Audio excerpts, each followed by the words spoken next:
The best way that I can describe all of this is send in the clowns. Hi, my name is Sydney, welcome back to my channel. Before we float down this stream of sads, today's video is sponsored by Surfshark.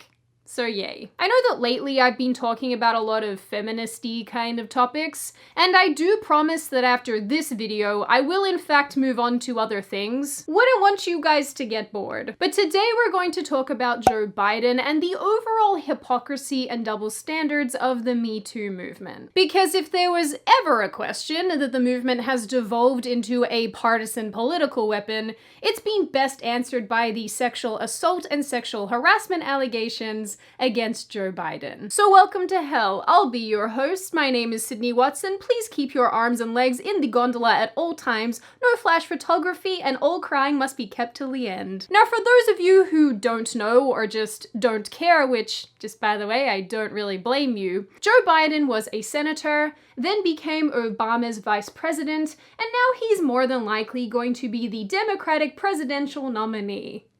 Terrific. Now, you might remember our friend Joe from such episodes as, "My hair is golden in the sun." I got hairy legs that turn blonde in the sun. And I'm going to smell and touch children.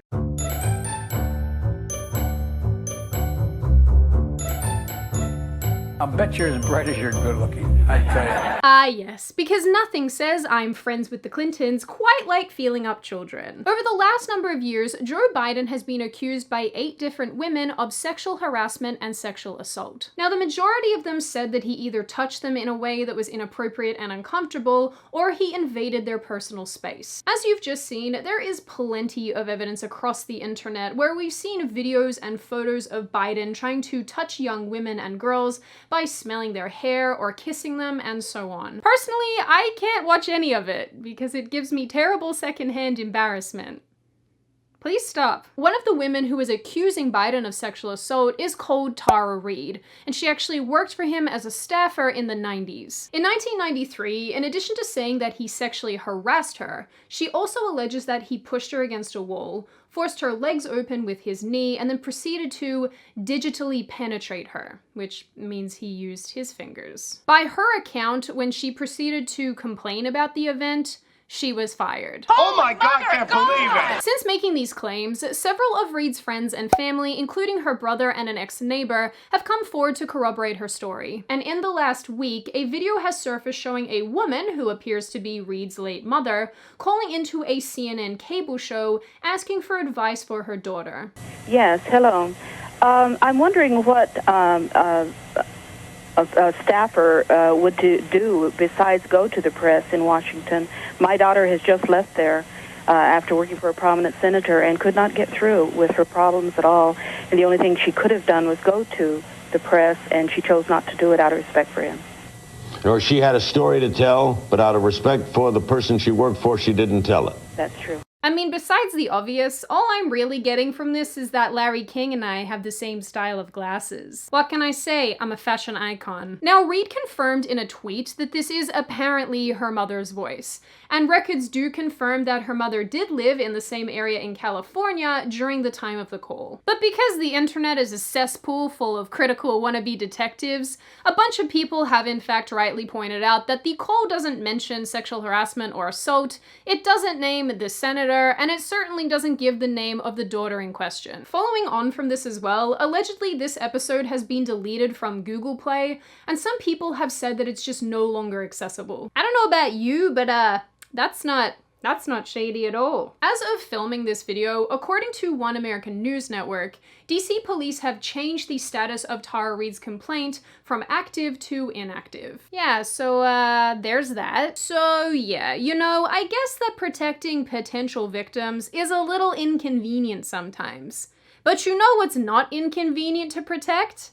Your internet connection. Which is why today's video is sponsored by Surfshark. If you spend a lot of time on the internet doing this, computer, or this, which is likely what you're doing right now, let's be real, then it's worth investing in a VPN like Surfshark. Now, most of you already know that Surfshark is great for protecting your private information online. That's right. It stops people from seeing your weird searches about Danny DeVito. But realistically, most of you will want to use it for other reasons. Surfshark lifts restrictions on geo-locked content, meaning that you can access blocked applications and websites, but mostly, and probably most importantly, it gives you access to streaming sites around the world, including 15 different Netflix libraries and Amazon Prime. And let's be real, you're gonna need the viewing variety because most of you are currently stuck at home and you can't leave. Use code Sydney to get 83% off and an additional month free. Surfshark also offers a 30-day money-back guarantee, so there's no risk in trying it out. So click the link in the description and I'll protect you from Creepy Joe.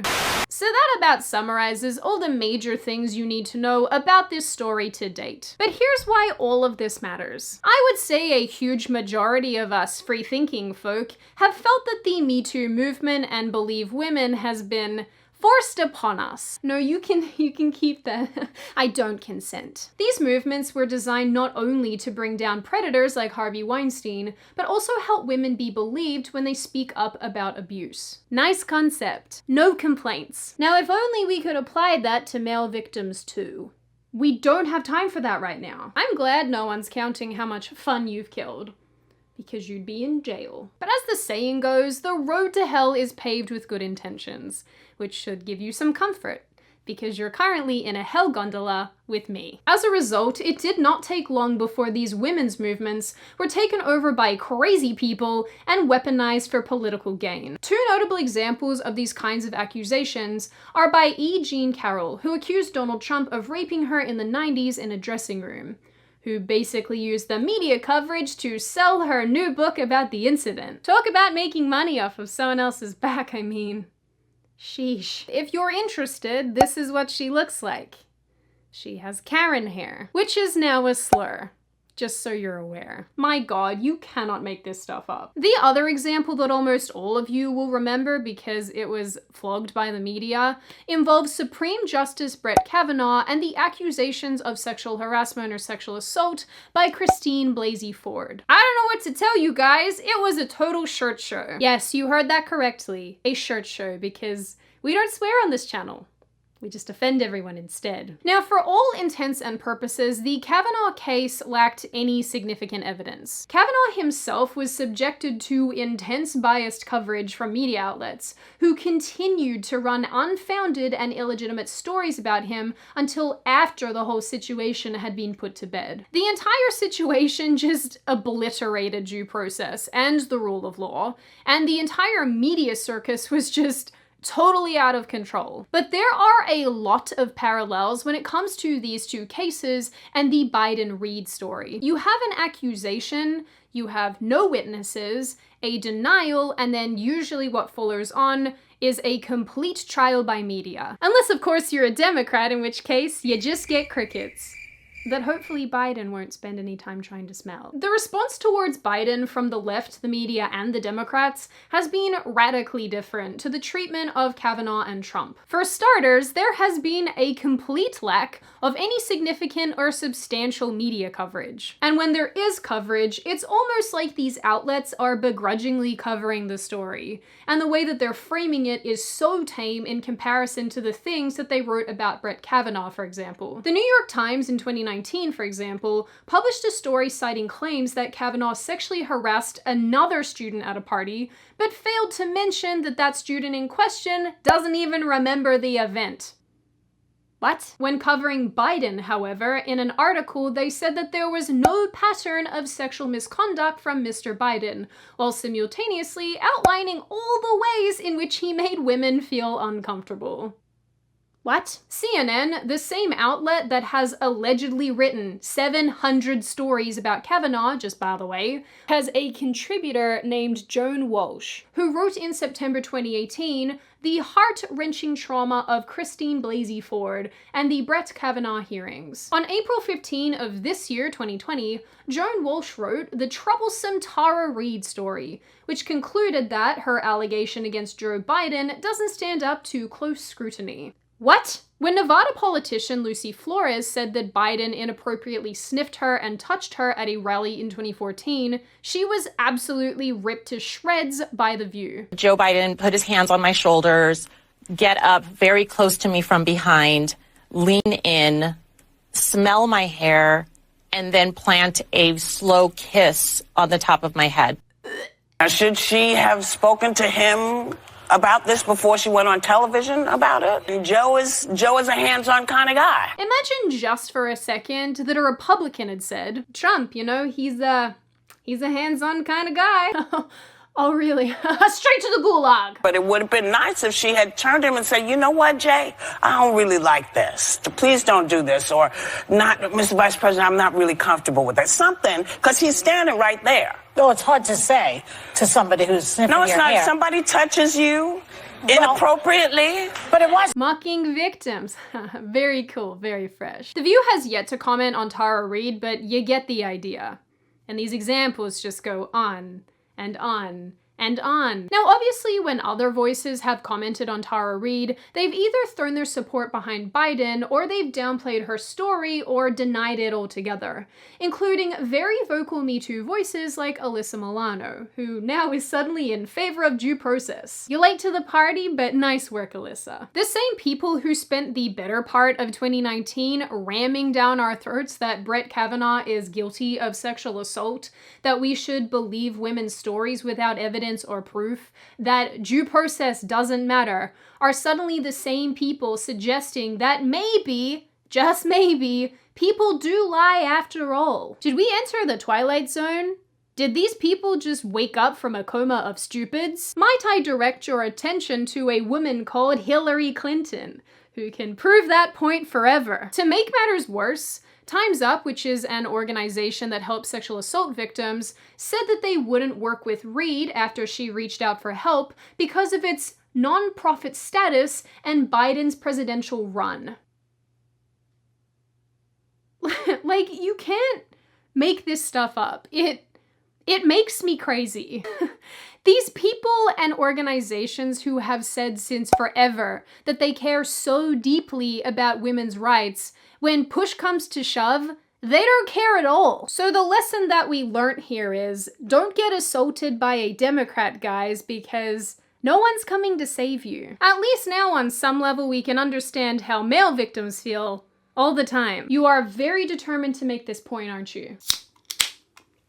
That's correct. Biden has spent decades painting himself as a defender of women's rights. He oversaw the passage of a 1994 bill designed to combat violence against women, part of which was later found to be unconstitutional. Because of course it was. Biden is the architect behind the disastrous Title IX directives on university campuses, which basically led to hundreds of male students being falsely accused and denied due process by biased kangaroo court-style disciplinary hearings on college campuses. Side note, I actually just wrote an article about this, so if you want to read more, I will link it in the description box. Don't blame me for my shameless self-promotion. So the man who has dedicated his life to helping women, at least by his estimation, is really, at the end of the day, just creepy Uncle Joe. Despite the fact that he sees himself as some sort of female martyr. And ostracize the abuser. Make them the pariah on campus. Joe, by your own standards, you would be a social pariah. So all of this being said, where does this leave us? Personally, I have always believed that the Me Too movement and Believe Women were just really bad ideas. Not because the sentiments themselves are bad, but because the execution of them was poor, and most of the people who jumped on board are just bad faith actors. What I think is genuinely sad here is that it just didn't take much to demonstrate how biased and hypocritical the media and Me Too feminists can be when it comes to people that they like and support. Tara Reade has been accused of being a Russian agent,